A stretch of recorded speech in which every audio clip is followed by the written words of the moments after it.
prepaid call from Randall. an inmate at the Virginia Department of Corrections, Red Onion State Prison. To accept this call, press 0.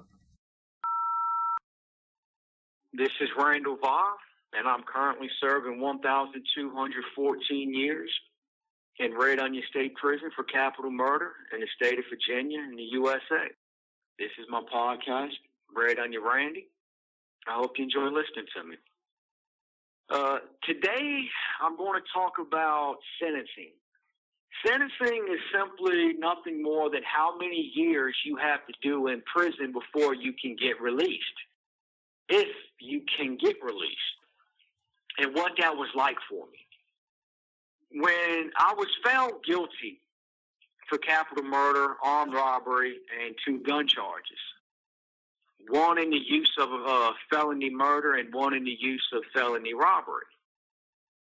The grand jury came back a day later. I was sentenced. Well, I was found guilty December 3rd of 1998. On December the 4th, 1998, which coincided with my 20th birthday, I was found guilty, of course, and I was sentenced to 2 life sentences in prison. And I was given 3 years each for the gun charges. So I had 2 life sentences without the possibility of parole and 6 years. Now, I remember very clearly the jury foreman standing up and telling the courtroom that, Your Honor, in good conscience, we cannot sentence a young man to death on his birthday. Therefore, we have decided to give him life without the possibility of parole for capital murder and life without the possibility of parole for armed robbery. I was numb. At the time, I was just numb. Looking back, I can't even say that I was really aware of what was going on at the time because it was just so surreal. I mean, this is my life. I'm going to spend the rest of my life in prison.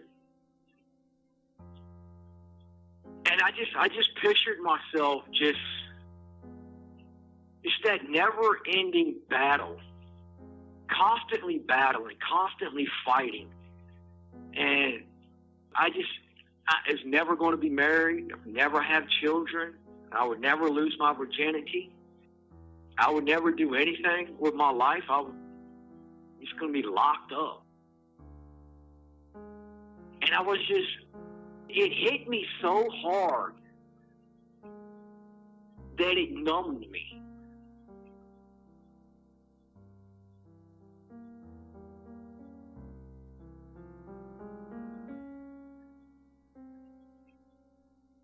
I didn't feel the pain, because I was just numb.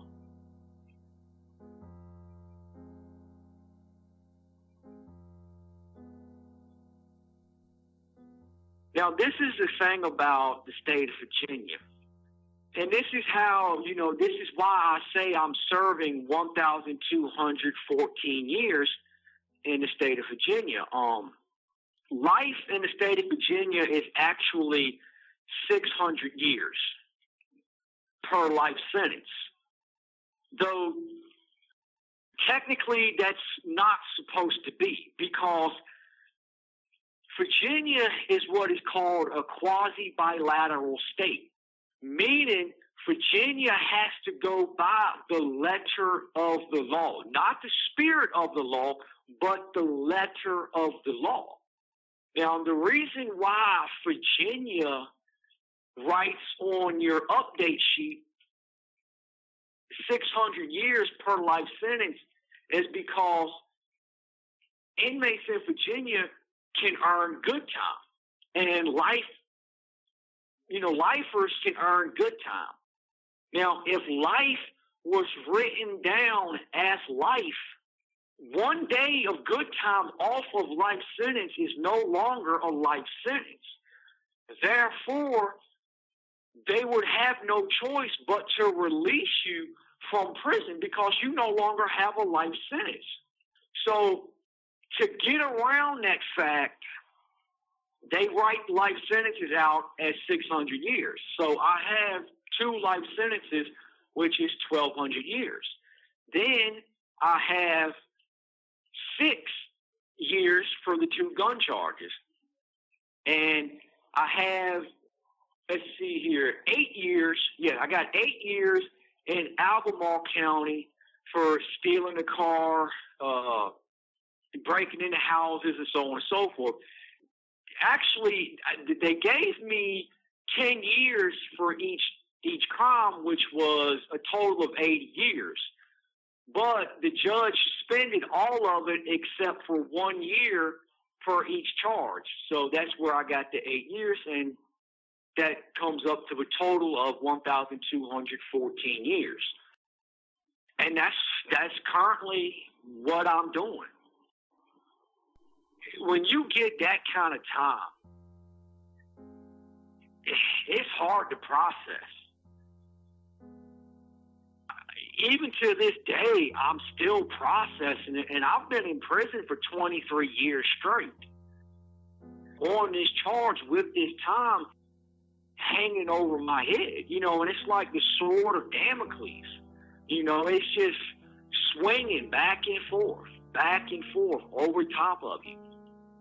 Every hope, every dream, every desire that you have ever had in your life or you will ever have, you ain't going to get it. Barring some miracle, barring, finding something in your case like I've done, getting the money to hire a lawyer or finding a lawyer who will do it pro bono or whatnot, you have that time always hanging over your head. And it's a claustrophobic feeling. You feel closed in, you feel hemmed in, pressed down, like someone just has their knee pinned to the back of your neck. That's what it feels like. There's times where you accept it. There's times where you can't accept it. There's times you fight against it, you rail against it. There's times where you cry. There's times where you get so depressed. There's times where you want to kill yourself. And yes, I have thought about killing myself. I mean, it's rough.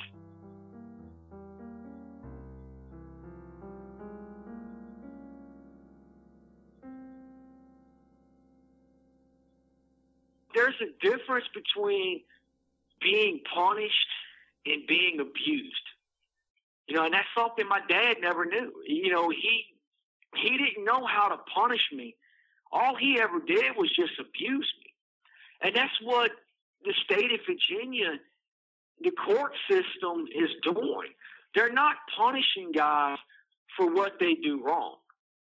Punishment should always involve and be wrapped around the central idea of correction, of correcting somebody, of helping them to realize, hey, this is not the way you live. This is not the way you deal with certain things. But nowadays, it's just, hey, let's throw them in prison. Let's give them as much time as humanly possible because it's all about big business now.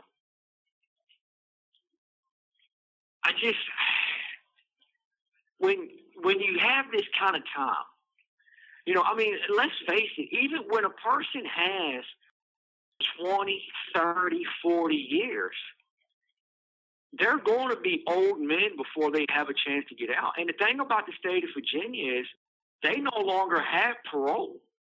You still have a few guys under the old law from back in the 80s and the 70s that still have a chance for it. But this is the thing. In the state of Virginia, they're not going to be given parole simply because if the parole board goes ahead and paroles the last few remaining guys eligible for parole, then they're out of a job.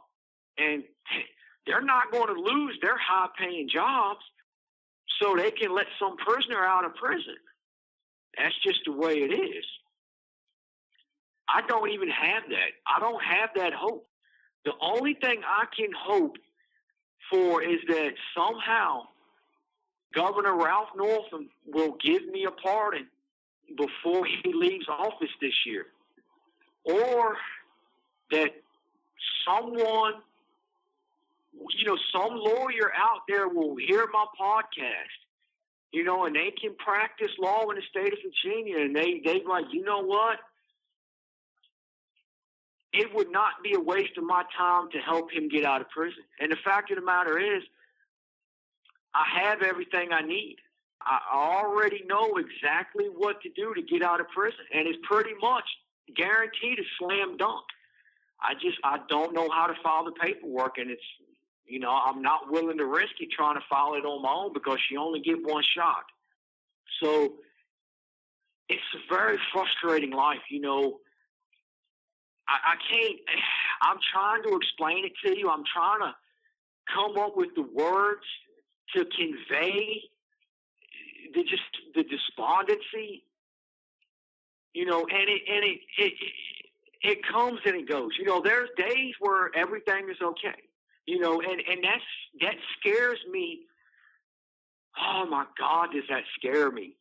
When I have those days where I kind of forget that I'm in prison, where a day becomes normal to me, when I realize that, it terrifies me.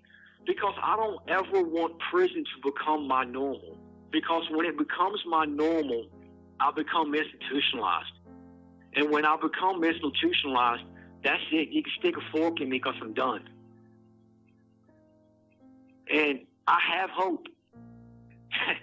As crazy as it sounds, I have hope. I have faith. I believe that this is not the end of my story. This is just merely another chapter in my book, in the book of my life. And that hope is, it can be such a blessing and it can be such a curse. Because there's days when I want to give up.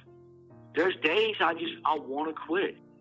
I just want to, you know what, man, just accept it. And just whatever, man, it is what it is. Just, make the best of it. And I get down and I become so incredibly depressed that, I lay in bed. And then, I want to just eat and eat and eat. And then, I do that, and then I wind up putting a couple extra pounds of fat on during that depression. And then, one day I'm like, man, no, dude, I can't do this, man. I can't give up, man. I can't quit. I know, man, screw that, man. No, I'm not doing it. And then, I start fighting back. And I start pushing back against the depression, and I start getting up and making myself do something. I make myself believe again. I make myself have hope again. I'm like, no, man, I'm going home. Something is going to happen. I don't know how. I don't know when. And honestly, I don't even know why it's going to happen. I just know it's going to happen.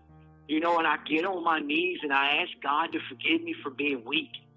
I'll look in the mirror and I'll ask myself to forgive myself for being weak, for wanting to give in, for not being tempted to give in, but having the desire to just give in to the temptation to give in.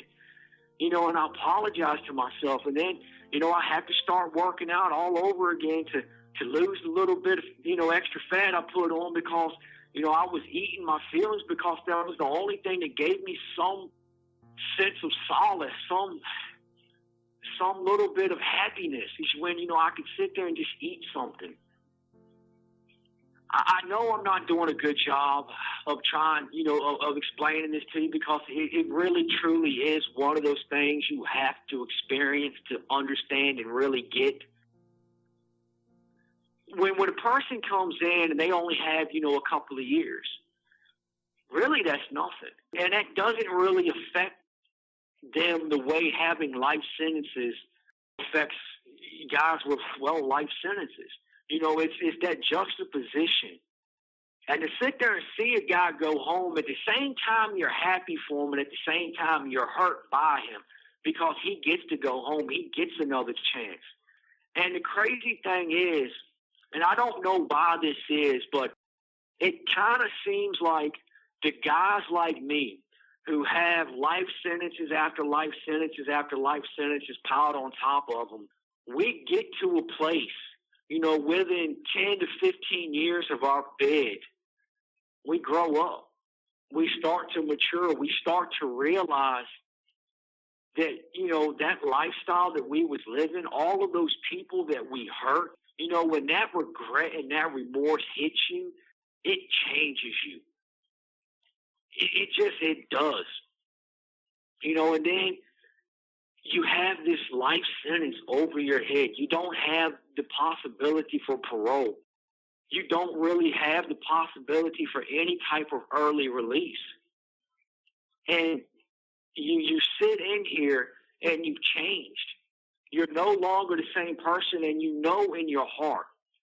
And even the COs recognize it. Other inmates recognize it.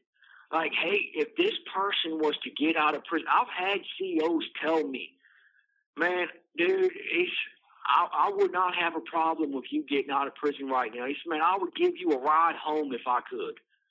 I know, but this is the thing. You have 1 minute remaining. The lawmakers don't see that. The judges don't see that. The Commonwealth attorneys don't see that because they're not in here. They don't see the change that myself and guys like me have made.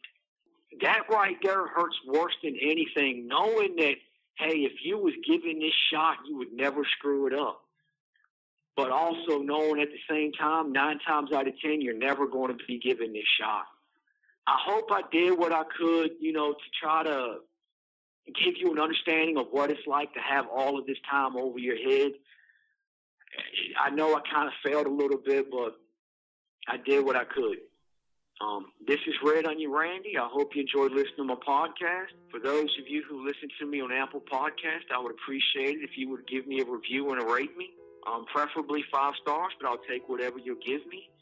And don't forget to check out my website, redonionrandy.com. Take care. Stay safe.